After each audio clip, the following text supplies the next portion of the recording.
Sa bawat tik ng oras, may buhay na paulit-ulit.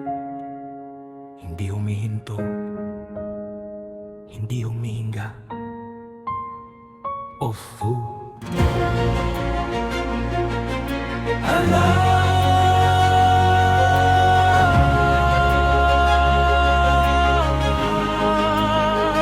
Tik-tak, dilim pa ang paligid, mata ko'y mabigat, katawan ko'y sabik.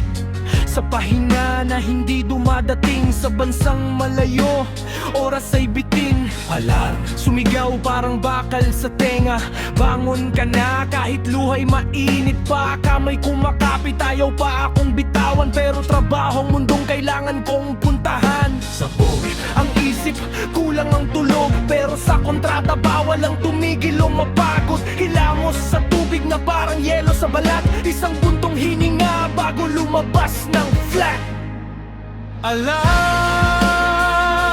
gising na naman sa bangungot na araw. Alam, kahit pagod kailangan tumayo.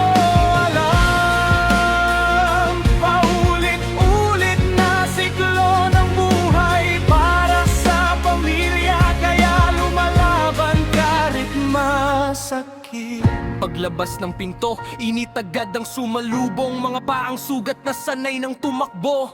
Linis buhat singil ng oras sa trabaho. Ngiti sa iba kahit wasak ang puso.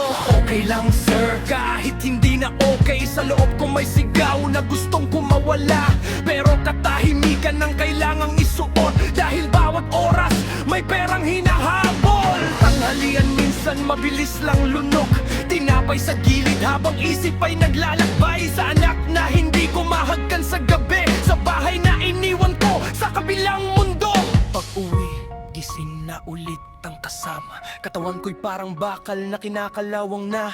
Sapatos tanggal, katawan bagsak sa sahig. Katahimikan lang ang kaibigang mahigpit. Video call, sandaling saya. Kamusta ka anak? Nanginginig na boses ko. Kunwaring malakas, kunwaring ayos pa, pero mata ko'y basang-basa na pala. Pinapakita nila ang ngiti sa screen, pero alam kong kulang ako sa feeling. Isang yakap na hindi ko maibigay, dahil malayo ang kamay kong pagod na pagod. Alam, gising na naman sa bangungot na araw. Alam, kahit pagod kailangan tumayo.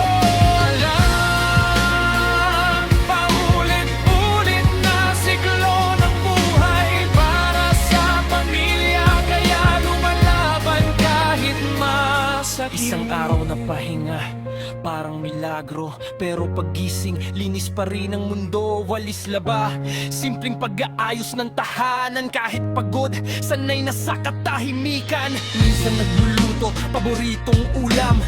Amoy ng bahay na pilit hinahanap. Kumakain mag-isa, nakatingin sa hangin. Parang kulang pa rin kahit busog ang paningin. Video o lulit, mas mahaba ang tawanan. Kunting ginhawa sa pusong sugatan, pero sa dulo ng araw, alam ko na bukas babalik din sa parehong eksena. Hindi ito pahinga, kundi pagitan lang ng laban. Sa pagitan ng pagod at pangarap, may isang off-view na hindi pwedeng bumitaw. Tik-tak, muling gigising ang alarma. Parehong eksena, parehong sugat sa umaga. Bangon ulit kahit hindi na kaya, dahil may mga pangarap na nakataya. Hanggang kailan, hindi ko alam ang sagot, pero bawat araw may sinusulat na kwento ng taong bagot, pero tuloy pa rin para sa pamilya. Hindi pwedeng bigil. Ay, hindi lang tunog ng umaga, kundi paalala ng pangarap na balang araw, hindi na kailangan bumangon sa sakit, kundi sa ginhawa ng pag-uwi.